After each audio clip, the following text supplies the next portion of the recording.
Hi, today's topic is assembly language. So basically, languages are three types. That is, first one is high level language, second one is middle level language, and third one is low level language. This assembly language belongs to that middle level language. So the machine instructions are represented by patterns like zeros and ones. Such patterns are avoided to deal with when discussing to preparing programs. So therefore, we use symbolic names to represent the patterns. For the patterns, we are going to use some symbolic names. So far, we have used normal words such as move, mov, move, comma, add, add, comma, increment, and branch for the instruction operations to represent the corresponding binary code patterns. We have used some corresponding binary code patterns we have used. When writing programs for a specific computer, such words are normally replaced by acronyms called mnemonics. Acronyms called mnemonics such as MOV. For MOVE, we are going to use MOV. For add, we are going to use ADD. And for increment, we are going to use INC. And for branch, we are going to use BR. Similarly, we use the notation R3 to refer to register 3 and LOC to refer that particular location. So, memory location. A complete set of such symbolic names and rules for their use constitute a programming language. So, generally referred to as an assembly language. These are all generally referred to as an assembly language. The set of rules for using the mnemonics in the specification of complete instructions and program is called as a syntax of the language. So here what is the syntax? Syntax is nothing but the notations, the rules we are going to use.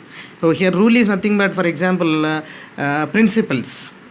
So in the mathematical terminology, syntax we can call it as principles. According to that principles only, we are going to solve the problem. Here also the syntax, according to the syntax only, assembly language programming is going to be written, and that in that syntaxes we are going to use in the programming.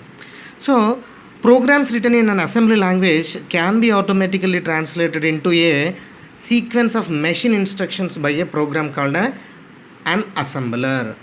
Here assembler is nothing but translating program from one language to another language. Nothing but programs written in assembly language can be automatically translated into sequence of machine instructions by a program called an assembler. Here translating from assembly language to automatically translated into sequence of machine instructions is called assembler. So here it is, assembler is very very important. So the assembler program is one of a collection of utility programs that are a part of the system software. So this assembler is a utility program that is a part of a system software. So for example, if you see that a user program is usually entered into the computer through a keyboard and stored either in the memory or on a magnetic disk, nothing but any disk, CD or DVD or whatever it may be. At this point, the user program is simply a set of lines of alphanumeric characters. In this, we are going to use some set of alphanumeric characters. When the assembler program is executed, it reads the user program, comma, analyzes it, it reads the user program, and whatever the program we are going to return, that is user program, it is going to be read and analyzes it, and then generates the desired machine language program. That is going to be generate desired machine language program. So the latter contains patterns of zeros and ones, specifying instructions that will be executed by the computer. So the user program in its original alphanumeric text format is called a source program. So whatever user is going to be given, that program is called a source program. That is called alphanumeric text format. Nothing but user can understand that alphanumeric text format language, that is user understandable language called source program, and the assembled machine language program is called an object program. So from source program to it is going to be converting object program. We will discuss how it is going to be do. Let us see. So basically the assembly language for a given computer may or may not be case sensitive. Nothing but it is like in this we are going to use either uppercase or lowercase. Nothing but alphabets, capital letters or small letters we are going to use, but in our example we are going to use that small capital letters. Let us see. For example, we will write a move instruction as like MOV, move R0 comma sum. So this is a machine instruction program. So in this the mnemonic move represents the binary pattern. Move represents the binary pattern or OP code for the operation performed by the instruction. The assembler translates this mnemonic into the binary OP code that the computer understands. So if we give this move instruction, that is going to be converted, that assembler translates this mnemonic into that binary OP code that the computer understands. Computer అర్థమయ్యే విధంగా అలా చేస్తుంది అనమాట. Then next if you see this add sharp 5 comma R3. In this adds the number 5 to the contents of register R3. So R3 adds 5 and puts the result back into the register R3. The sharp sign, this sharp sign is not the only way to denote the immediate addressing mode. In some assembly language, the intended addressing mode is indicated in the OP code mnemonic, that is I. We are going to use like I also we are going to use, that is called add I 5 comma R3. If you use that sharp symbol, we don't want to use that I. So I add I 5 comma R3. Here also you can see that move sharp 5 comma R2, or perhaps we can write like this also, move I 5 comma R2. So this is the notations we are going to use in that assembly language. And today and one more thing, that is assembler directives. So here assembler directives, how we are going to use this assembler directives, let us see. In this, if you see this sum EQU 200, sum EQU 200 is nothing but, suppose that the name sum is used to represent the value 200. Sum is represented the value called 200. Nothing but sum is equal to 200. Nothing but sum, wherever the sum is going to become, the 200 is going to be replaced. This fact may be conveyed to the assembler program through a statement such as sum equal 200.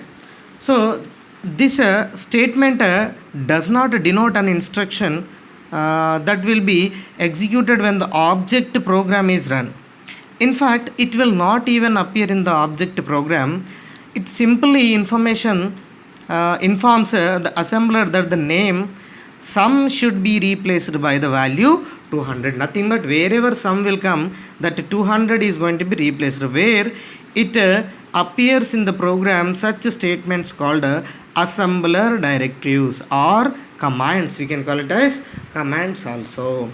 See, for example, if you observe one program, nothing but indirect address program, if you see. So here it is one example program of use of indirect addressing in the program of assembly language. Let us see in this address and contents.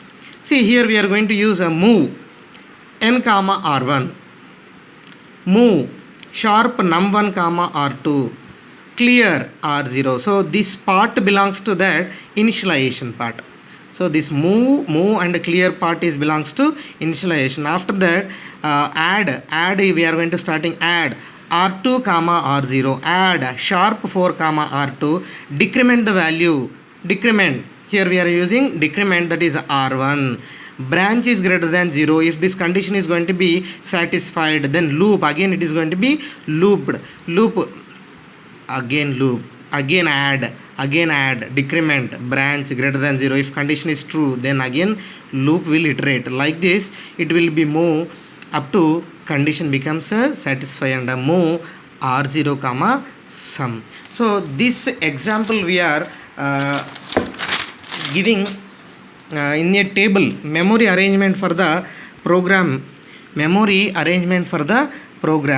that program memory is going to be arranged here like this. If you observe this, these are all the addressing modes here: 100, 100 not, 104, 108, 112, 116, 120, 124, 128, 132, 200, like this.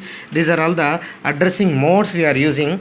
And in this the operations it is going to be performed like a move n comma r1. Same program here we are writing in the memory arrangement. How that memory is going to be arranged in the sequential order, let us see. Move in the 100, that is move n comma r1, move sharp num1 comma r2, clear r0, add r2 comma r0, add again. So here a loop, again it is going to be started loop in the same program previously whatever we seen, that add sharp 4 comma r2, decrement the value by r1, branch greater than 0, again loop started. So in the 124 addressing mode, loop is started, then it is move back to 112 and again it is going to be repeat. So like this, move r0 comma r1, when the condition becomes satisfied, up to this loop is going to be iterated. So like this this operation is going to be performed.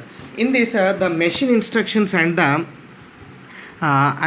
required data items are to be found after the program is loaded for execution. If the assembler is not produce an object program according to this arrangement, it has to know how to interpret the names, or where to place the instruction in the memory, and where to place the data operands in the memory. So this we need to know. So how to interpret the names and where to place the instructions in the memory. In the memory, where we need to place all that instructions. That's why we use that addressing modes. These are all the addressing modes in the origin. We use that origin addressing modes. Particularly the assembler directive can move to that particular origin and particular data can be performed. All these operations are going to be performed in the assembly language. If you see this example also, assembly language representation for the program. So assembly language representation for the program. If you see this memory address, label and operation, and here it is addressing or data information. So assembler directives, for example, sum EQU equal to sum equal to 200, origin 204, n data word 100, num1 deserve 400. So in this so and so numbers, these are all the addressing modes. Then statements that generate, start over here. Start, it is going to be move n comma r1, move sharp num1 comma r2, clr clear r0. Again loop is going to be started. Add decrement, like this loop, again it is going to be started, like add r2 comma r0, sharp 4 comma r2 r1. So like this, move r0 comma sum. So again return, end, start. So assembler directives are like this. And after that starting it is the starting position and it is the assembly directive ending position. So this is the end of that assembly language representation for a program. Instructions like this, it is going to be represented in this addressing modes and operation and memory address labels, and these are all the operations we have performed. This is assembler directives and statements that generate machine instructions, and this is assembler directives. So thank you. Tomorrow we will see one more topic. Okay, bye.